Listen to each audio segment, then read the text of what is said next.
Hey, we are back at CSJ Hall of Fame, Ground Zero. As you look in the background, you can see all the gold fish from the Hall of Famer.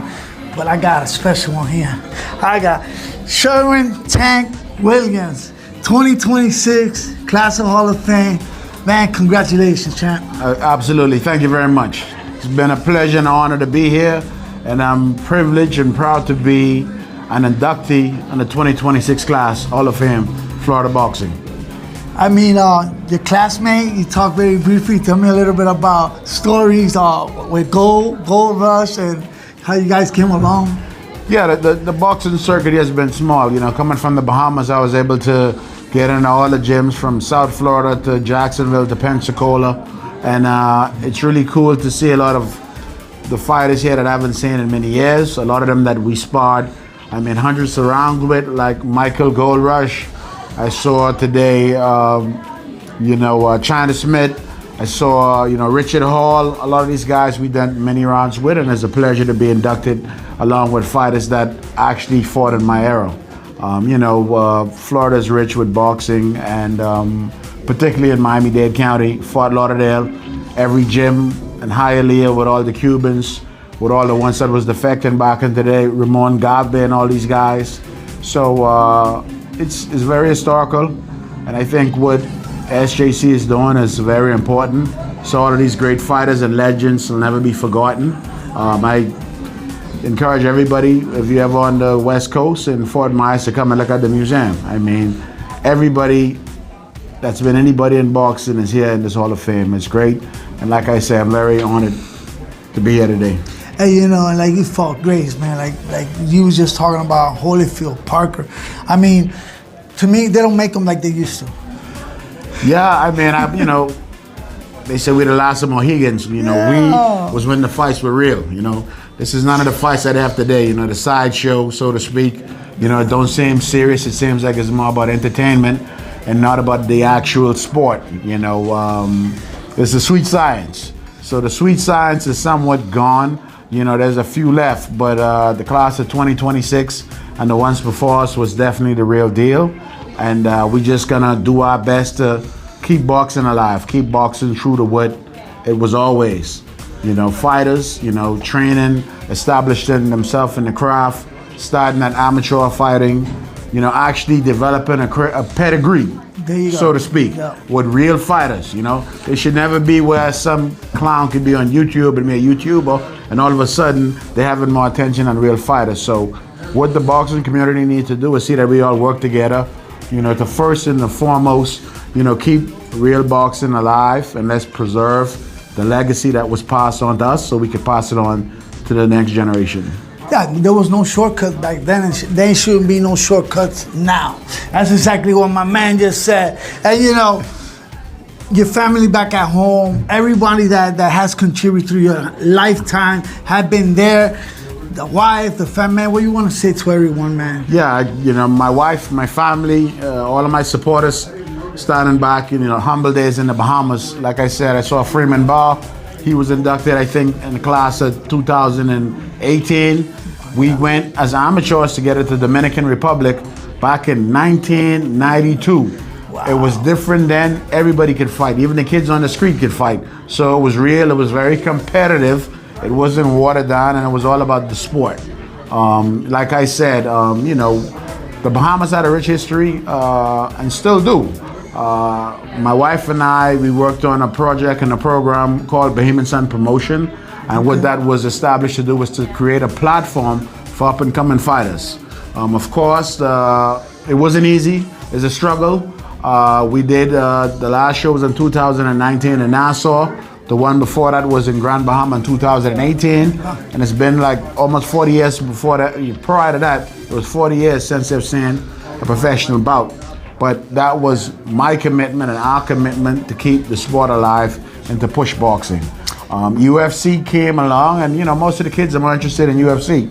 They say, "Hey, Tank, I want to come to the gym, but I want you to teach me how to use my right hand so I can get strikes." Use those hands, that's right. They want to use the hands. Amen. So at the end of the day, boxing is ground zero, whether it's UFC or bare knuckle fighting. The sweet science is number one. So as we go forward, like I said, in New Year 2026, I hope to see a resurgence in amateur boxing and professional boxing, not only here in the United States, but also in the Caribbean, the Bahamas, Puerto Rico, Dominican Republic, the way it used to be. Yeah. I mean, the fighters were good fighters, wasn't a dime a dozen. I mean, you just had tons and tons of great fighters and everybody could fight. Yes. And the rankings, because we got to get back to the rankings. Right. I mean, we're ignoring guys that are, like you just said, on top of their game. I remember when you were fighting, I mean, you were waiting on that call, so you had to be ready. It wasn't like, that I just got to fight in 2 weeks. No, you knew that it could be a fight anytime. Yeah, with Sherman Tank Williams, most of my career, I was the road warrior. They didn't want to fight me, and if I got the opportunity, it was last minute. Or I had to go to the country, I had to go to Germany, or to go, to Finland, or to go somewhere else foreign. So, but I was always caged, I was always game, and I was always ready to fight. So what's your advice to youngsters that pretty much, because you just said it, science boxing. I mean, the great cops used to say to hit and not get hit. But what advice you give the youngsters that to not get bribed by the money fight, by this numbers and social media? How can that be such a distraction? Because that's what it is. I mean, being realistic. I mean, if there's someone, for the kids coming up, you gotta be real to yourself, be real to the sport. Hard work pays off. I mean, you could get into the game and be halfway, and your results gonna be halfway. A lot of people come into boxing these days, from what I see, they're looking for instant gratification. You gotta earn it, you know what I'm saying? Ain't no DEI in boxing. If you go unready and unprepared, you're gonna end up on the canvas. You will be known as Kid Canvas, right? So, before they learn how to throw a proper jab or right hand or left hook, they got on Michael Jordan boots and they think it's just about image. Boxing ain't about image, it's about learning the sport, learning the craft, and developing your skills. It's still basic, it's been around for hundreds of years. Jack Johnson, the great Sugar Ray Robinson, Archie Moore, the Mongoose, Ali and Liston, so on, Frazier.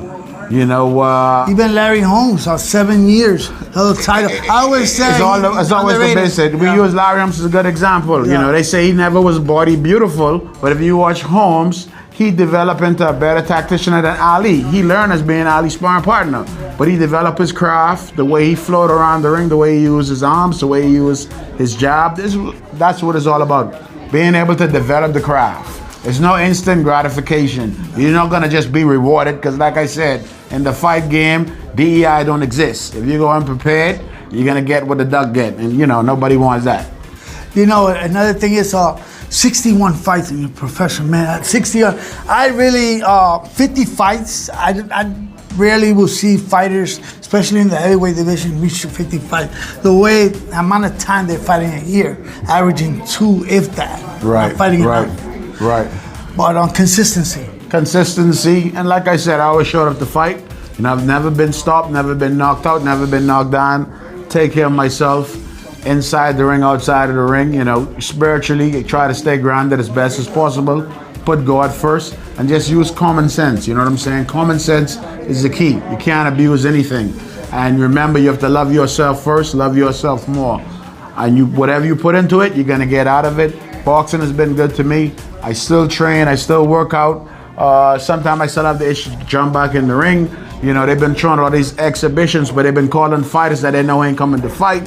So if anybody ever want to do something in an exhibition, Mike Tyson, Roy Jones, whoever it is out there, give Tank Williams a call. You know what I'm saying? So I'm ready to get down with anybody. You heard it right here at Beast Boxing Tiger. That's right. You know what? And listen, Tank, congratulations now. You know what? 2026, you finally gonna be inducted in this June, man. I can't wait. Man, Absolutely. You definitely deserve it. Absolutely. You've done so much for the sport of boxing. You continue to do so much for boxing with the youngsters, and thank you for allowing me to interview you, and you can talk to these youngsters, because a lot of them, they will be like brainwashed and taking that wrong route, and they always say like, you don't play boxing, it's a dangerous sport, and man, Yeah, you don't play boxing. You play basketball, football, baseball, but you don't play boxing. What is your most memorable fight? You got to protect yourself at all times. Your most memorable fight that you always think about anytime you talk to young bloods, or maybe several. I mean, that was your toughest fight. Yeah, I mean, you know, a lot of my fights were actually tough, you know, because I was always calling at the B side. And nobody gave me anything. Okay. I didn't have no favors. I wasn't made up. I came from the Bahamas, and they figure, hey, he's like the other rest of guys, and he's a soft target. But once I started cracking skulls and knocking them out, they realized early that Tank Williams ain't no joke. Of course, like the gentleman talked about earlier, the Holyfield fight, and he's saying it was stopped by accidental headbutt. All these years later, they still going along with, this bogus story. It wasn't a headbutt, it was overhand right. Overhand right and left hook has been my bread and butter for most of my career. I was able to protect myself because I fight smart, I use the ring, and most importantly, fight when you want to fight. Set it up, right? Don't walk into traps, set it up and make it happen. Like I say again, Jake Paul or any of you Paul brothers who want a real fight, you're doing a lot of shows. Why don't you reach out to some fighters that really would fight? I really would put you guys where you need to be on the canvas. Wow. Amen, Tank. Thank you so much. I don't call him Tank for nothing. That's right. Hey, look it up, man. You can see his fights. Let's make boxing great again. All of you boxing lovers and, boxing junkies, let's be real 2026. Let's support the sport that we all love and make boxing great again. Yes, sir. One love. Thank you so much. Congratulations. Here we are, class of 2026. And hey, don't forget to subscribe to Beast Boxing Tiger. And I'm the guy with the hat, the man Mom warned you about. And you know what? We'll see you in June, man, when these guys get that big ring and the ceremony, the 3-day. Yeah. Hey, Tank, it was awesome. I'm looking forward, man. I'm looking forward. Looking forward to seeing you in town, Benjamin. Yes, sir. Yes, sir. And you guys, hey, listen, take the advice from a man that's been with the best and knows in and out boxing sport. And keep punching, and God bless.